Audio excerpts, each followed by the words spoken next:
Olá, boa tarde. A dimensão pastoral e a sensibilidade humana e social de Dom António Ribeiro podem ser visitadas no livro da autoria de Paula Borges Santos, que está hoje connosco e com quem iremos conversar sobre esta biografia pastoral. Mas para já, a atualidade informativa, onde destacamos a rubrica da Fundação Ajuda à Igreja que Sofre, Perseguidos, mas não esquecidos.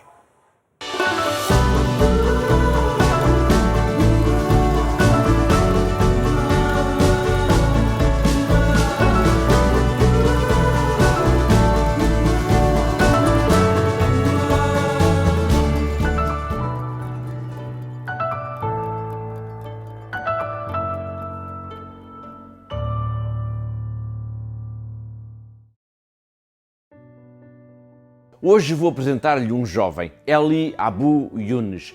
Ele tem um sonho, ele não quer ser jogador de futebol, não quer ser empresário, nem nada de extraordinário para alguém da sua idade. Eli chegou a estudar optometria na universidade e começou mesmo a trabalhar em Beirute. Sim, eu tinha-me esquecido de dizer, Eli é libanês.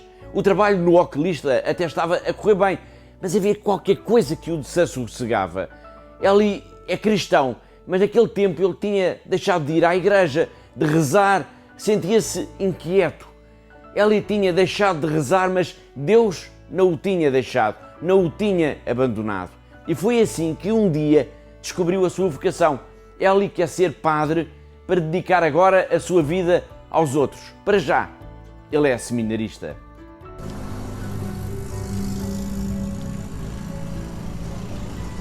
اسمي إيلي أبو يونس.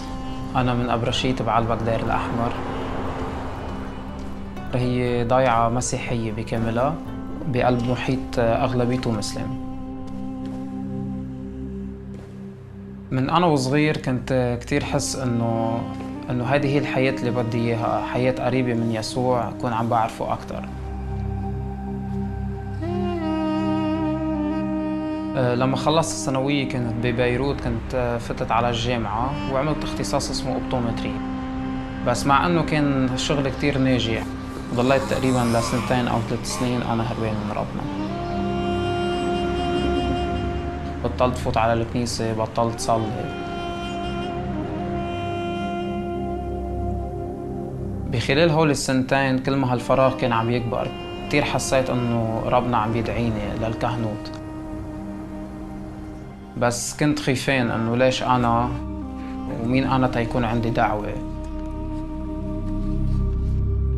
يا أبتي إن شئت فاصرف عني هذه الكأس، ولكن لا مشيئتي بل مشيئتك.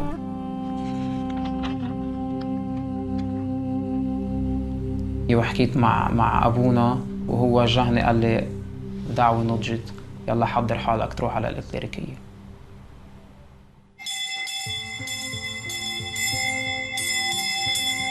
بتذكر أول رياضة روحية عملناها بقلب السيمينار من بعد ما فتنا، قديش هالفراغ يلي كنت عايشه اختفى. كرمال هيك الخوري بقلب السيمينار بيتنشأ تيصير إنسان مبدئياً كامل، قادر يكون عم بيفيد رعيته يلي رايح يخدمها بأكبر قدر ممكن إنه يعطي. عن جد انه كتير بحاجة العالم يشوفوا كاهن انسان على صورة يسوع. العالم بحاجة انه الخوري يكون واقف حدهم، يكون عم بيساعدهم يثبتوا بهذه الارض. شكرا اي سي ان على دعمكم للإكليريكية بلبنان بهالاوضاع الصعبة. الله يبارككم ويقويكم ويمليكم من فرحه.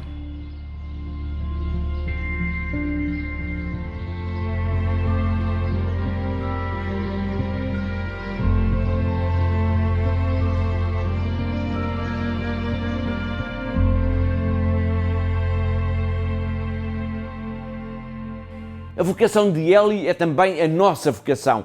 Ele não nos conhece, não me conhece a mim, não vos conhece pessoalmente, mas é graças a pessoas como nós que ele pode estudar, que pode cumprir com o seu sonho, o sonho da sua vida, ser sacerdote num dos países do mundo onde os cristãos passam mais necessidades.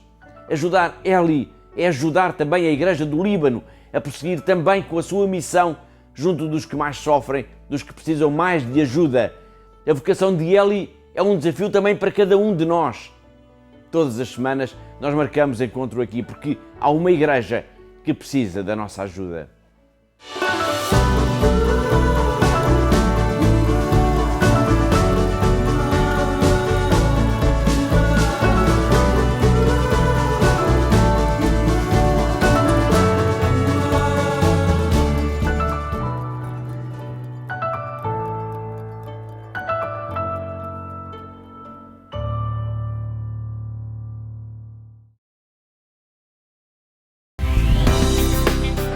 Caminhos da Iconografia, um projeto de formação que alia património e turismo.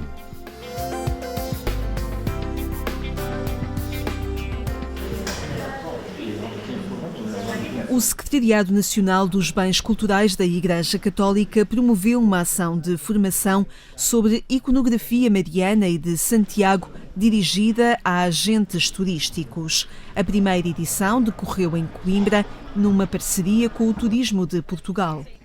Aquilo que pretende, na verdade, é, conciliando aquilo que são os interesses do Turismo de Portugal, que tem também já uma atividade e uma ação dirigida aos caminhos de Santiago, aos caminhos marianos e outros, justamente promover uma ação especializada no campo da iconografia, neste caso concreto.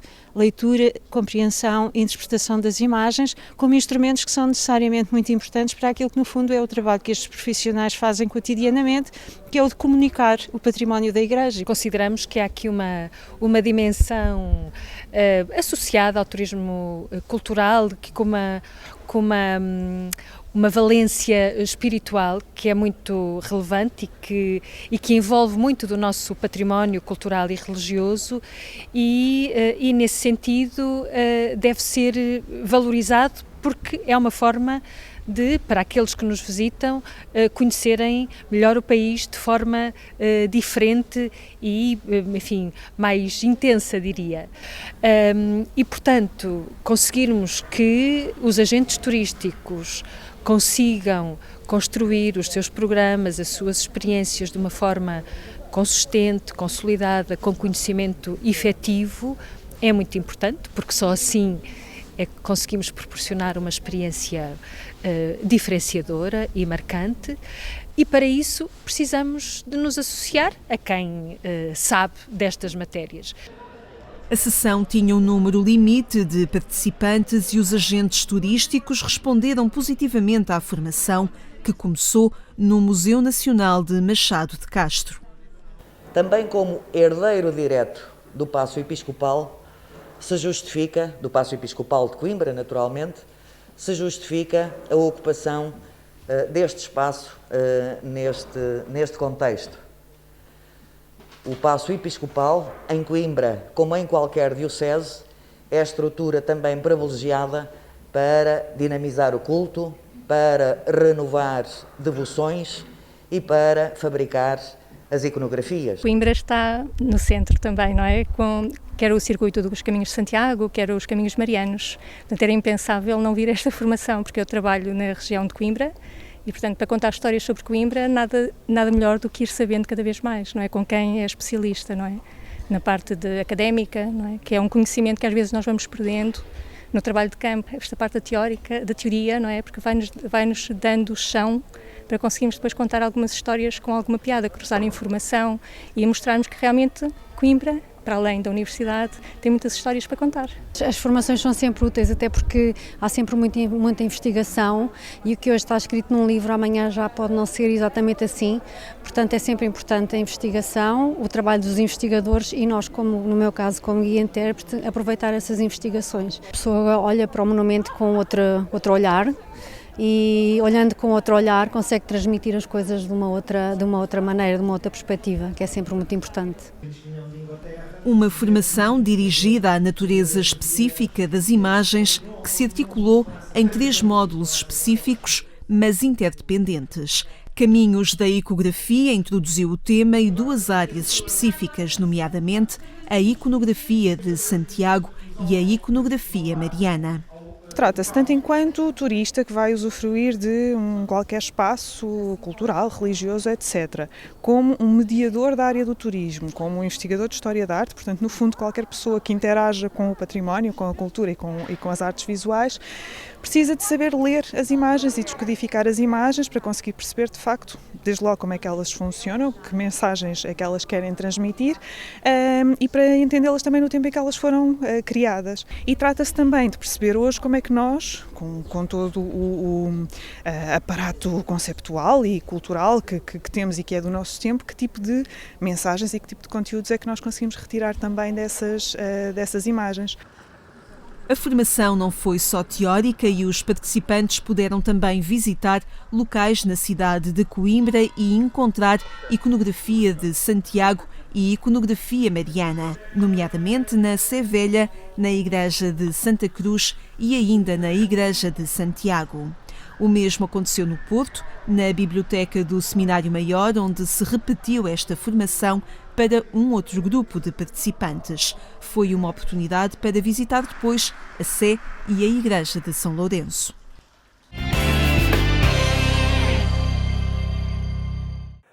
Agência.eclésia.pt é o portal de informação da Igreja Católica em Portugal, onde pode acompanhar os temas da atualidade. Agora evocamos um homem de igreja que marcou o século XX no nosso país, Dom António Ribeiro, que há 50 anos iniciava o seu percurso pastoral no Patriarcado de Lisboa. Paula Borges Santos é a autora da sua biografia pastoral, está hoje aqui entre nós no programa Eclésia. Boa tarde, obrigado por ter vindo. Desde logo, porque é que decidiu fazer uma investigação, um estudo sobre a realidade pastoral de Dom António Ribeiro, que podemos e que resultou neste livro que temos aqui? Bem, a causa mais direta foi o aproximar-se a data dos 50 anos da sua entrada na Diocese de Lisboa como patriarca. E o livro, originalmente, destinava-se a sair nesse ano, acabou por não coincidir, mas, de facto, é um interesse que já me acompanha desde o começo do ano 2000, quando fiz o estudo do conflito na Rádio Renascença durante a transição para a democracia. E aí percebi que a liderança do Dom António Ribeiro tinha sido muito importante para salvaguardar a propriedade da rádio e também dos meios de comunicação social que pertencessem à iniciativa privada de tentações nacionalistas do governo da época. E fiquei, de facto, fascinada com aquilo que foi um homem que conseguiu lidar com um momento particularmente complexo de mudança de regime, de descolonização e de uma igreja em Lisboa particularmente dividida, não só entre o clero, mas também com fraturas entre leigos. E como era uma missão tão desafiadora, fiquei presa àquilo que foi o trabalho nessa época e pensei sempre que haveria de continuar a estudar. E esse livro resulta já de uma trajetória, ao fim e ao cabo, também pessoal minha na investigação. É um homem inteligente, com ideias claras para que quer construir e aplicar no Patriarcado de Lisboa. Mas podemos dizer que a dimensão da sua figura transcende, vai além do perímetro geográfico da Diocese de Lisboa. Ele acaba por influenciar e marcar a realidade da Igreja em Portugal, não é? Também. Sim, é verdade. Desde logo porque todo o seu episcopado é marcado por uma grande fidelidade às orientações pontifícias, primeiro com Paulo VI, depois com João Paulo II. E, além disso, este nível mais internacional de ligação à Santa Sé vai determinar toda uma série de orientações para o conjunto da Igreja Nacional, onde Dom António colabora de uma forma bastante dialogante com os restantes bispos, nunca procurando um destaque pessoal, nunca procurando exercer uma liderança específica, respeitando sempre o munus de cada bispo, sempre em grande colegialidade. De facto, acaba por influenciar neste sentido, é que Lisboa tem a possibilidade, pela sua localização geográfica, pela proximidade a algumas autoridades públicas, designadamente ao governo, em momentos ou de crise ou de necessidade de resolução, o Patriarca de Lisboa está numa posição particularmente favorecida para encetar esse diálogo e depois comunicar à Conferência Episcopal. E esse modelo, ao fim e ao cabo, é gerado durante o episcopado do António Ribeiro, não é? Esse modelo de quase de relação, de como é que a Conferência Episcopal vai funcionar também com as autoridades públicas e qual é o papel que o Patriarca de Lisboa pode ter. Mas do António Ribeiro tinha sempre a grande preocupação de respeitar a autoridade dos outros bispos e o governo dos outros bispos nas restantes dioceses. É muito curioso que quando tinha alguma interpelação, algum pedido que não podia responder a partir da Diocese de Lisboa, e era sobre, por exemplo, Coimbra, ele automaticamente respondia, mas sempre direcionando o interlocutor para o outro bispo competente. Depois é uma figura que talvez a primeira, assim, a gozar da exposição dos meios de comunicação social, pela sua presença num programa, também na RTP, a forma como falava e que os portugueses iam conhecendo. Depois é a Patriarca de Lisboa, é Presidente da Conferência Episcopal Portuguesa, dá-lhe uma exposição, um mediatismo grande, que contrastava também com a sua timidez natural, digamos assim. É verdade, mas descobre-se no Dr. António Ribeiro, ainda antes de ser patriarca, uma grande vocação para a comunicação, não é? Ele, à frente das câmaras, transforma-se, aliás, nesta casa, a RTP, estabeleceu relações de grande simpatia com todo o pessoal da RTP. Ficou mesmo conhecido como um homem de igreja muito acessível, muito contemporâneo, com um discurso novo, atrativo, também para a maioria dos crentes. A sua preocupação nesse programa, o Dia do Senhor, era precisamente introduzir conteúdos que, na época, através do Concílio Vaticano II, através dos grandes eventos internacionais do catolicismo, estavam em debate, e em Portugal havia um bocadinho a necessidade de cultivar essas questões novas e de promover reflexão sobre elas. Isso o António fez com um inesperado sucesso. Ninguém esperava que saísse tão bem. Os programas religiosos ocupavam um espaço considerável do tempo de antena, mas foi de facto um grande sucesso na época. Mas depois era uma figura reservada. Acha que isso prejudicou um bocadinho a sua ação pastoral? A sua reserva? Não, eu naquilo que tentei documentar no livro e que demonstro, creio que não. Sobretudo por isto, porque cultivava uma proximidade grande com as populações, com as comunidades. E atuava como um bispo muito pastoral. Isso traz-lhe uma vantagem de proximidade e de reconhecimento e de autoridade da parte dos crentes na Diocese de Lisboa, sobretudo nas zonas mais carenciadas da cidade e também na região do Oeste, que facilita bastante aquilo que até vai ser a forma como vão acarinhar, como se estabelece uma relação afetiva entre crentes e patriarca. Dentro dos círculos mais elitistas, dentro de uma classe mais política, aí o Dom António tinha uma postura de grande cordialidade, grande afabilidade, mas ele era um homem que de facto não gostava de se expor, não tinha essa presença pública, a necessidade de encher o espaço, como assistimos, por exemplo, no tempo do Cardeal Cerejeira, ou um pouco mais tarde com o Dom José Policarpo, que também era um homem de grande contacto social, não é? Do António Ribeiro não tinha esse lado, mas eu creio que isso não prejudicou em nada. Pode ter, para algumas esferas, para alguns setores do catolicismo português, não terem cultivado uma grande proximidade ao patriarca e também não terem uma memória particularmente expansiva do que foi o trabalho dele, mas o que se encontra é, de facto, um trabalho notável e muito pouco conhecido. E é alguém também, o Portugal democrático de hoje, e no momento em que assinalamos 50 anos desta democracia também, deve muito à forma como ele também conduziu por parte da Igreja esse processo, desde logo a oposição ao anterior regime, a forma como conseguiu marcar posição, definir espaço para a Igreja e distanciar-se ao fim e ao cabo de atitudes anteriores da Igreja e de proximidade com Isso é um processo que começa ainda nos anos finais do regime anterior. Durante a ditadura, há já a preocupação, quer nos novos documentos que vão saindo, alguns da Conferência Episcopal, quer tomadas de posição em documentos do Patriarcado, já demonstram esse afastamento em relação ao poder político, essa desvinculação. Que, no entanto, o próprio Cardeal Cerejeira também tinha cuidado de não enfeudar a Igreja. Muitas vezes há alguma historiografia que sublinha um enfeudamento que, na verdade, nunca existiu assim. Foram sempre esferas separadas.